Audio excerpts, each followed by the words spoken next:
Hey guys, what is up? So today we are going to be covering the details on all of the buttons and controls for the 2022 Subaru Impreza. If you guys are new to my channel, my name is Alex. I like to make weekly videos related to Subaru, so if you enjoy videos like that, please consider clicking that subscribe button down below. And also, if you get value out of today's video, please be sure to click the like button.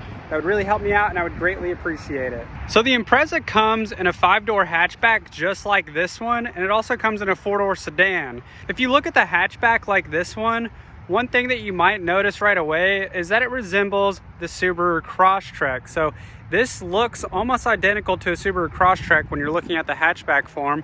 And interior wise, the interior actually looks the exact same as a Subaru Crosstrek. Both the Subaru Crosstrek and the Subaru Impreza come in 4 trim levels. You've got the base, premium, sport, and limited. The base in your premium, just like in other Subaru models, comes with cloth interior.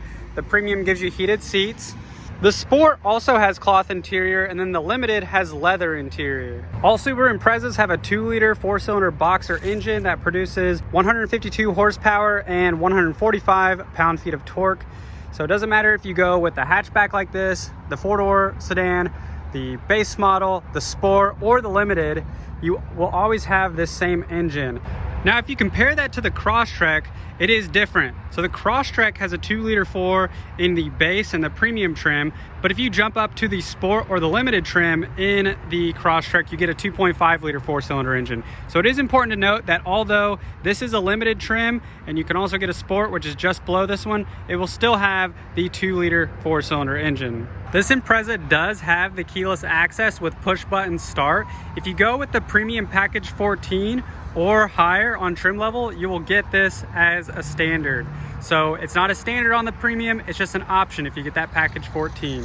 So I've talked about the benefits of this key fob in a lot of my videos, including the convenience of being able to get in and out of the car without having to click the button. So you can keep the key in your pocket or in your purse and you'll be able to get in and out of the car. I'll show you how that works. So if you walk up to the car just like this, the car automatically unlocks for you, and if you close it, you can put your finger on these little grooves and it'll automatically lock the car for you. Now there's a ton of other benefits to this. If you want to know more, you can click on the YouTube card up to the top to the right, and that'll take you to a video where I talk in more detail about the keyless access key fob and all the features that it entails. Now this Impreza in particular is the limited package 35. This is the highest trim level that you can get in the Impreza. If I had the choice, I would like to have at least one of each trim level so I could show you guys how each trim level looks.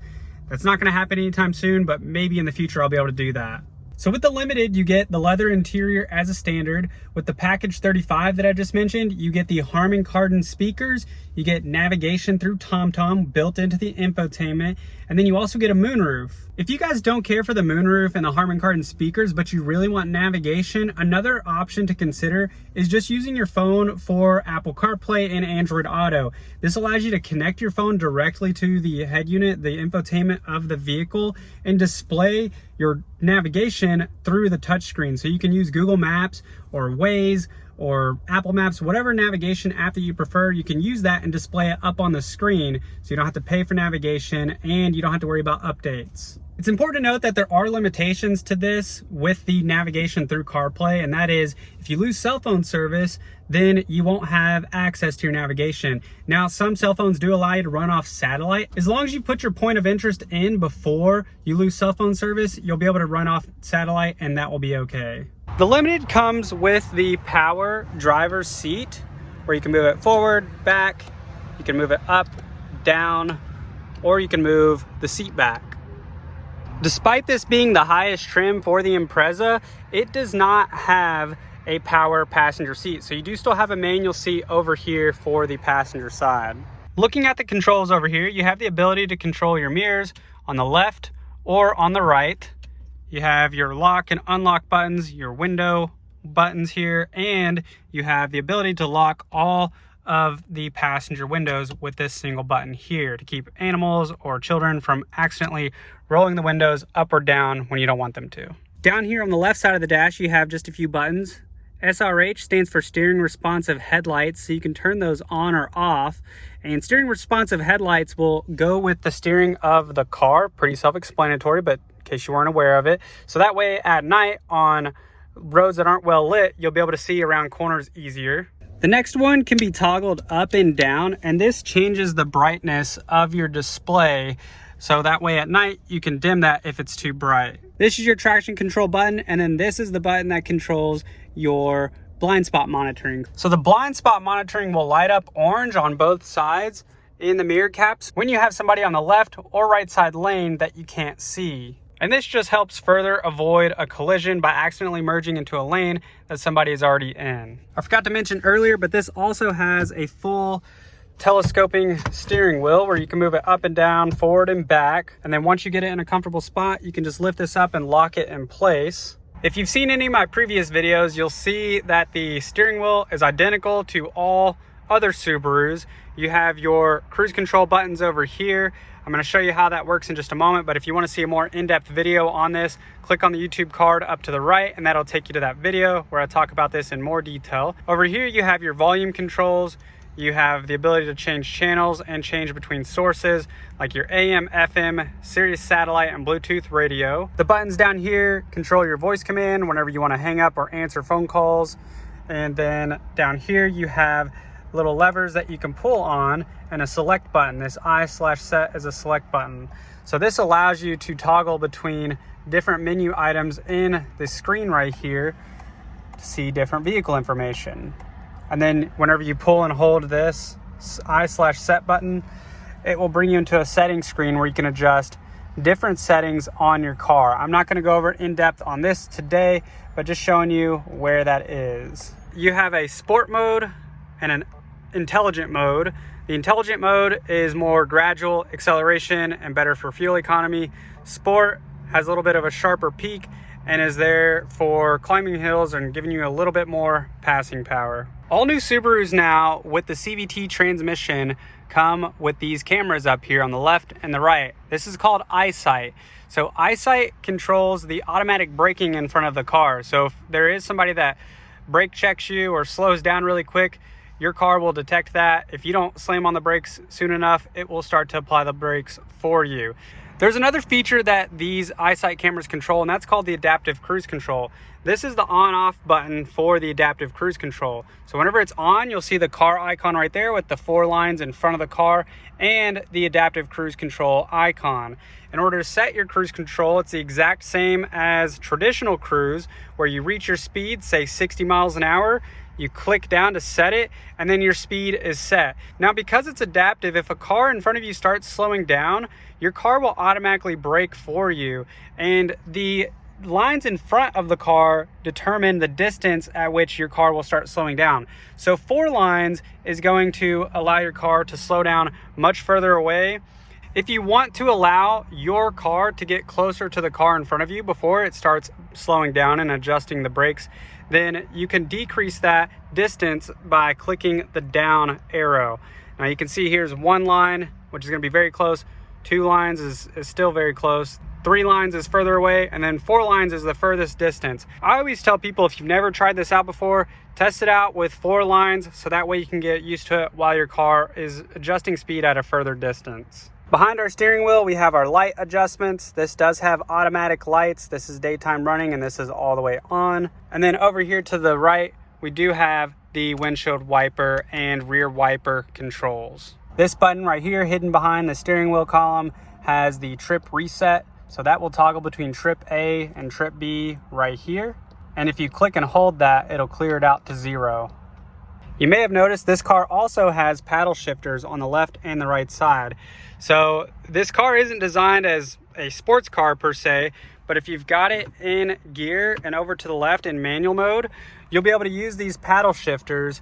And that's helpful if you are climbing a hill and need to have more throttle response. Maybe you want to get into a lower gear, you can do so with the paddle shifters. All Subarus except for base models come with heated seats. This has the analog controls here. You've got high, low, and in the center is off. This does have 2 USB inputs where you can charge your phones or simultaneously connect to your touchscreen display for the Apple CarPlay or Android Auto. The touchscreen display is very user-friendly and resembles that of a tablet or a smartphone. You have different apps here, and you can navigate to different screens by just sliding your finger across.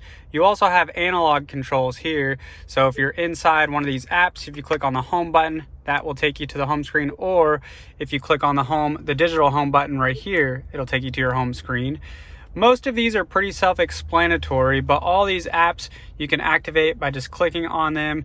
This is how you would connect your phone through Bluetooth, and we'll just go back to the home screen here. If you want to activate things like your CarPlay, whenever it is connected through the USB cable down here, you can just click on apps, and you can connect it by clicking on the app associated with your phone, so Apple CarPlay or Android Auto. If you guys want to see a more in-depth overview of the infotainment display and all of the controls here, then leave a comment down below and I'll be sure to make a video covering this in more detail.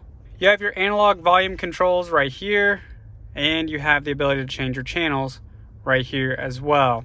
This also will power the screen off if you click and hold, and to turn it back on, you just simply click it and it'll turn the screen back on. Down below the radio, you have your hazard lights or caution lights that you can activate by clicking that. And then you have your temperature controls, the on off for that, the AC button. Max AC will turn this on full blast with cold air. And then over to the right here, you toggle this left and right, and that changes the vent position that you see up here on the center display. This is your front windshield defrost, and this is your rear window defrost with the heated side mirrors. And then up on your multifunction display up here in the center, you can control this by clicking on this info button right here. So if you click that, you'll notice that the screen changes the different items up there. So this one is equipped with navigation, so it shows the navigation up there.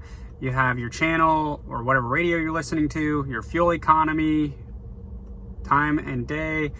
This is a menu screen that you can go into by clicking and holding this, and it'll take you into a menu screen where you can then use these triggers here to go up and down and select different menu items. You also have the water temp or coolant temperature, your oil temperature, and your average speed. I almost forgot to show you this, but up here you have your dome lights. You have the controls for your moonroof, your power moonroof. This is the tilt function for your moonroof. This right here is the SOS and the I button. So this is for your Starlink account if you have roadside assistance set up, or the concierge service. This is for your lights, to turn your dome lights on when the door is open. So for example, we'll open this, the lights will automatically turn on. When you close it, those lights will turn off. These are safety features. So this is your lane departure warning, and this is your pre-collision braking. If you wanted to turn those on or off, you have to click and hold them. So if you click and hold this, you'll hear it beep, and then you look over here on the dash and it tells you that your lane departure warning is turned off. Now we want to turn that back on, so we're going to click and hold this and turn it back on. And this is the same way. If you click and hold this, it will turn it off. If you click and hold it again, it'll turn it back on. So this car in particular does come with the LED headlights. It also has LED fog lights on it as well. And even if you get the base model, you can still get fog lights. You just have to add it as an accessory. Back here in the hatch, you have your cargo cover. So this can be pulled all the way back to hide objects back here or keep things like your groceries out of the sunlight. This one has the carpeted mats. You do have a spare tire down below here.